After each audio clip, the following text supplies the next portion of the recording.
surf school thing, which just doesn't. It beggars belief. But unfortunately, we've been left with a lot of stadiums over the years that we've lost. That if they were in another place, another area, you almost wish you could pick them up. St Column was a fantastic stock car track. If you could have picked it up and put it somewhere else, it would have been perfect. But it's unfortunately, land is becoming more and more valuable, and as towns and cities grow and spring up here, there, and everywhere, the land is just becoming more and more valuable all the time. And Wimbledon, a case in point. I mean, it was. I hate to say it is a dying stadium. Yeah, another dying stadium, and with the greatest of respect to it, I mean, the greyhounds is probably more of a dying sport than anything there. Ray Lennox brings up a good point. He says, should stadiums have to meet a minimum level to give big championship meetings? Sorry, just say that again. You broke up for a second. Should stadiums have to meet a minimum level to get big championships? I mean, my immediate reaction would be yes, but then you need to look at it and you think, well, hang on a minute. They put a lot of money into Stoke and they're making a lot of improvements. Surely that should be rewarded within the sport. That's what needs to happen. We need to see people, and I'll go across it again as well, using an example at Skegness. The previous owner there had built arguably the most popular and successful stock car speed weekend that there is, obviously in July. They wouldn't even provide working toilets for their paying public. Rob Speak's gone in there. He's spent an awful lot of money to buy the place, an awful lot of money to buy it. And what's the first thing he's done? Spending a load more money on it. Sometimes you've got to do. I mean, I know when Graham Bunter took over the Mendips, it was running down. He did put some improvements in, and took it up to the next level. Yeah. Now, I love Bristol to bits. I think it's a fantastic track. It's well suited. It's not hurting anybody. It's not, it's one of those venues like that. It's like Buxton in a way. It's so out of the way. It's not to worry about it. But like I say, Barford is another case in point. These tracks have character. The tracks Bristol is a sensational stock car track to watch at and drive on, and it is one of my favourite. it is one of my favourite tracks that I've either watched or raced at. It's absolutely brilliant. It's got it all for me. I love the place. I haven't been there for a number of years, unfortunately, but I do absolutely love the place. It's brilliant. You're right. It's in the middle of nowhere. It's minding its own business. It's getting on with it. Mm-hmm. And so is Taunton. Taunton is minding its own business. Yes, you can perhaps hear it a little bit in the Smee Park Village, which is a mile away, but it's once, twice a month? Yeah. People can live with that. And the villagers do live with that until, Joe Numpty moves in, the farm next door, buys the farm next door. I think that's only when that'll change. St Day has problems. I mean, I know that the locals were given the choice. Do you want the municipal tip to be extended across the road, or do you want the stock car track? And they chose the stock car track. And again, these places don't have some tracks will never be kept. I find that a lot of the tracks that have character are the ones which don't have the facilities, if you know what I mean. So St Day with a six corner, Barford with the concrete cowpats. It's wonderful to see it in these tracks. And if it was made into an enormodome like Birmingham, Hensford, classic case in point, Barford World Final, packed to the rafters, everyone's standing on each other's shoulders, cracking race. Hensford, you could have swung a cat. You could have swung about 8 cats, tied it in together, by their tails, and you could have had put up your own gazebo. Yeah, it was soulless, and Hensford is a fantastic. I don't want to see tracks like that go forward and do that. Right, let's move on to the National Series. Now, we've been crying out for this for years, I think, and it's no disrespect to Gordon, because I would have said this if it was Barry Golden. I would have said it if it was Rob Speak, Bill Batten, Roy Goodman.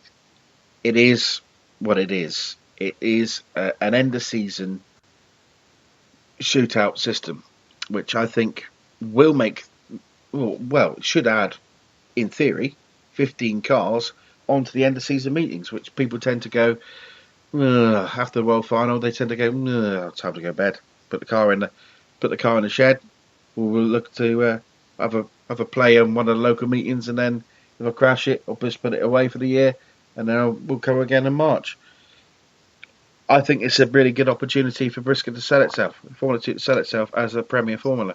I think it's going to be I can't wait, and this is the thing, October the 1st, going down that hill, 15 superstars.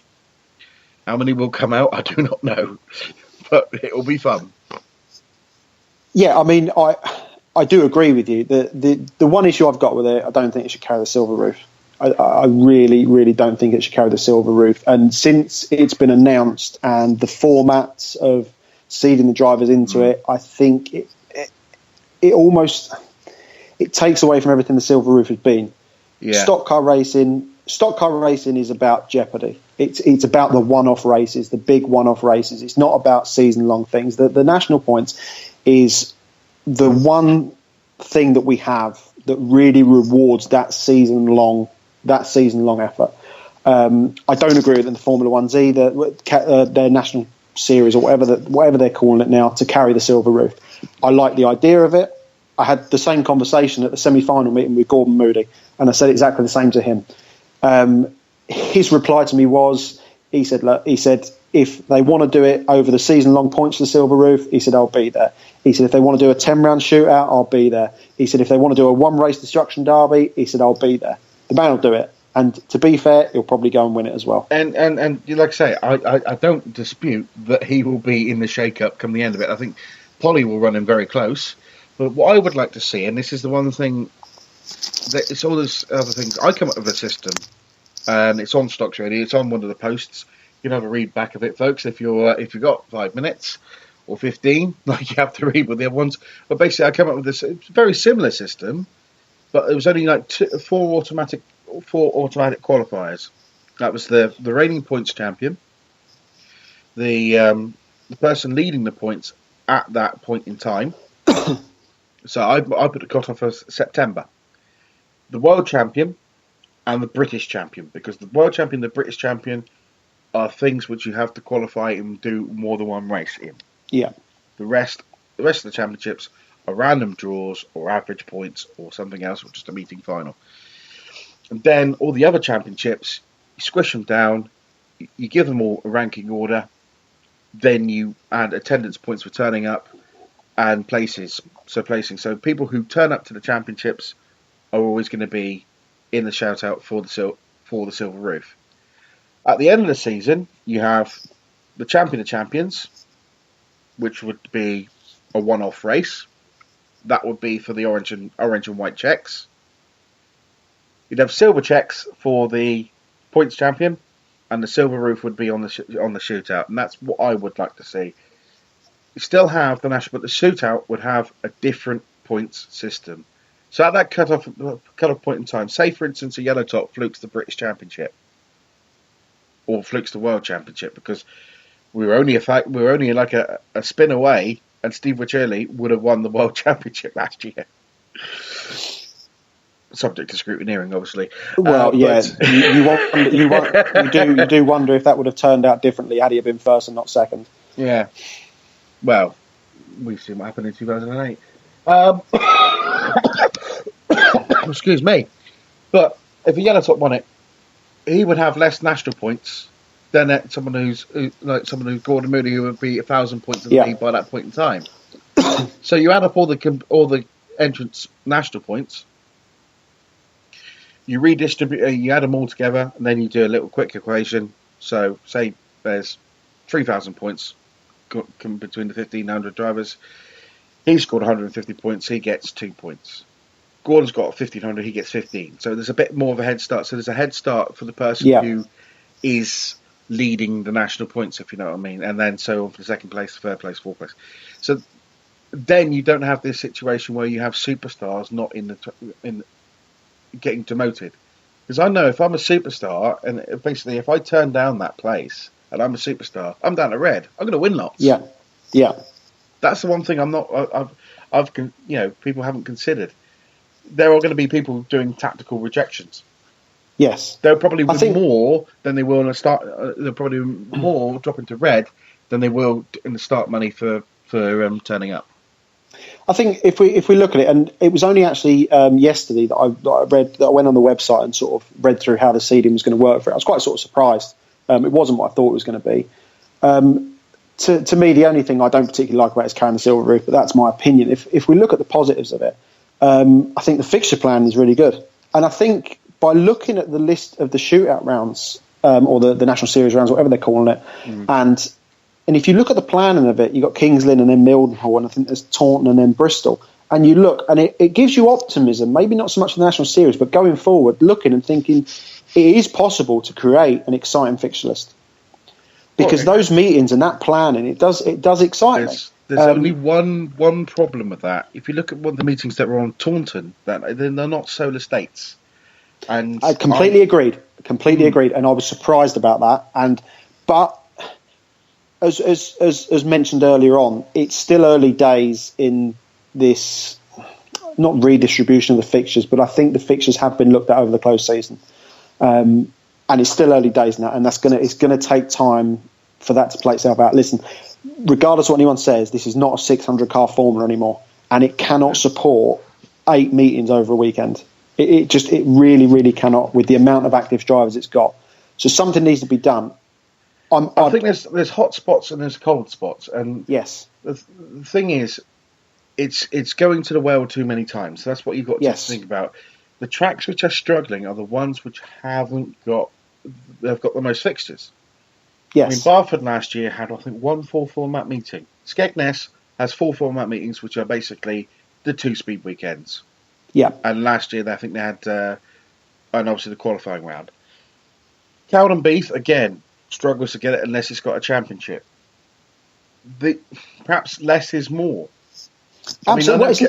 Cowdenbeath's a unique problem because it's got Lochgelly, and obviously half their drivers have gone over to the BDO, as I called it, jokingly the other day, and I got truly all-wooded the other day on Twitter, so it was quite good fun on that. But the Speedworth situation. And do you want to know an interesting fact this year?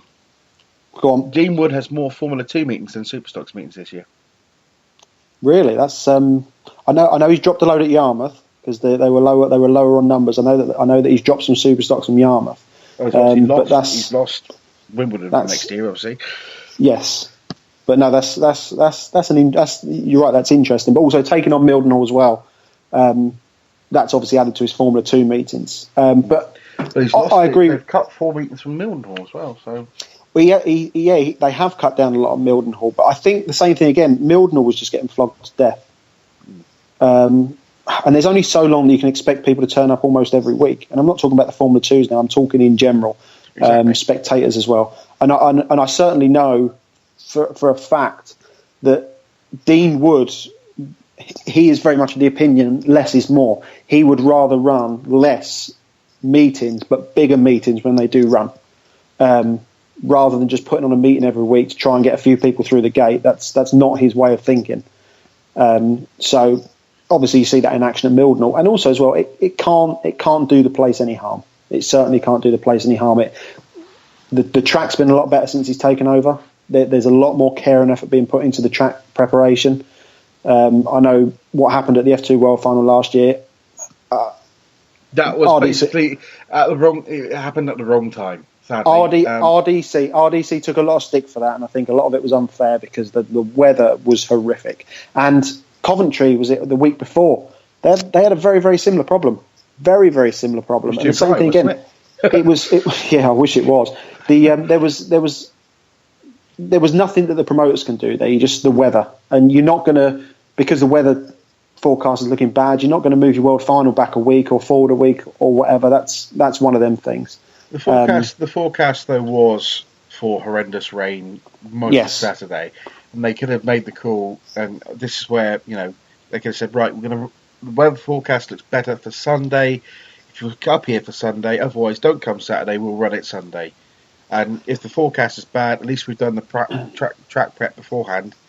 Because we turned up. I mean, I turned up at 11 o'clock, and I had a look at the track, and it was they couldn't prep it.